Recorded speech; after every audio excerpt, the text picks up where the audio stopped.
শুনিছানে? জল্দি কৰা, যাব লাগে নহয়। লগৰটোৱে গধূলি নহওঁতে মাতিছিলে। তোমাৰ আকৌ চিৰিয়েলখন শেষেই নহয়চোন। 8টাই বাজিলে, আহোঁতে দেৰিয়ে হ'ব চাগে। হ'ল ইমান ততফালি চিঞৰি থাকিব নালাগে, ব'লক। মাইকী মানুহৰ টাইম লাগেচোন ওলাওঁতে অলপ। দিয়া ব'লা, ঘৰটো ভালকৈ চলা মাৰি লোৱা। ব'লক। 12 o'clock midnight. বৰ ভাল লাগিলে দে, বহুত দিনৰ মূৰত লগ পালোঁ লগৰটো। তাৰ চেহেৰাই চেঞ্জ হৈ গ'ল। হয় দিয়ক, ভালেই লাগিলে গৈ। হেৰি, ঘৰটোৰ গোটেই দৰ্জা চৰ্জাবোৰ খোলা দেখোন, আৰু বস্তুবোৰ গোটেই লণ্ডভণ্ড হৈ আছে। চুৰ সোমাল নেকি? ৰ'বা, পুলিচক ফোন এটা কৰোঁ। হেৰি, ৰ'বাচোন ৰ'বা, ইয়াতে চিঠি এখন আছে দেখোন। চুৰে থৈ গৈছে নেকি? এইখন চাই লওঁ ৰ'বা।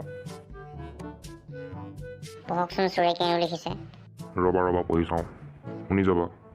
মহাশয়, নমস্কাৰ গ্ৰহণ কৰিব। আজি সুদীৰ্ঘ 10 বছৰীয়া চোৰ জীৱনত সুদাহাতে উভতিব লগা হোৱাত অতি বিমৰ্ষ মনেৰে চিঠিখন লিখিব লগা হ'ল। কেইটামান বিনামূলীয়া পৰামৰ্শ আপোনালৈ আগবঢ়ালোঁ। চুৰে আপোনালৈ পৰামৰ্শ আগবঢ়াইছে। আপোনাৰ নিচিনা চিকটা মানুহক এনেও চুৰে পৰামৰ্শ দিব। ৰ'বাচোন পঢ়ি লওঁ। 1 নম্বৰ পৰামৰ্শ, ঘৰত কমেও 10,000 মান টকা নগদ ৰাখিব। ঘপককৈ কিবা বিপদত কামত আহিব পাৰে। ৰাতিখন ক'ত বেংক খোলা পাব।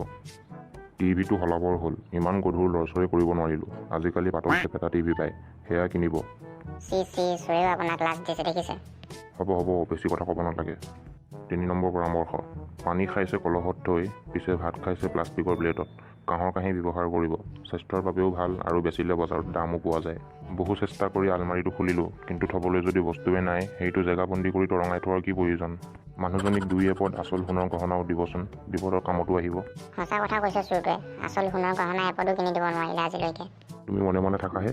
6 নম্বৰ পৰামৰ্শ, আপোনাৰ ধুনীয়া মানুহজনী যিহে অল্ড ফেশ্বন কাপোৰ, মোৰজনীয়ে সেইবোৰ কেতিয়াও নিপিন্ধে। খামটোত টকা 1000 থৈ গৈছোঁ, মানুহজনী ধুনীয়া গুলপীয়া শাৰী এখন কিনি দিব। আপুনি নাচাইনে? অন্ততঃ আমিবোৰে চাই শান্তি পাম। আপোনালোকৰ সকলোৰে মৰমৰ শ্ৰীমান চুৰ। ঠিকে কৈছে চুৰটোৱে, ভাল দামী শাৰী এযোৰ কিনি দিব নোৱাৰিলে আজিলৈকে। ইমান চিকটা মানুহ থাকে নেকি ক'ৰবাত?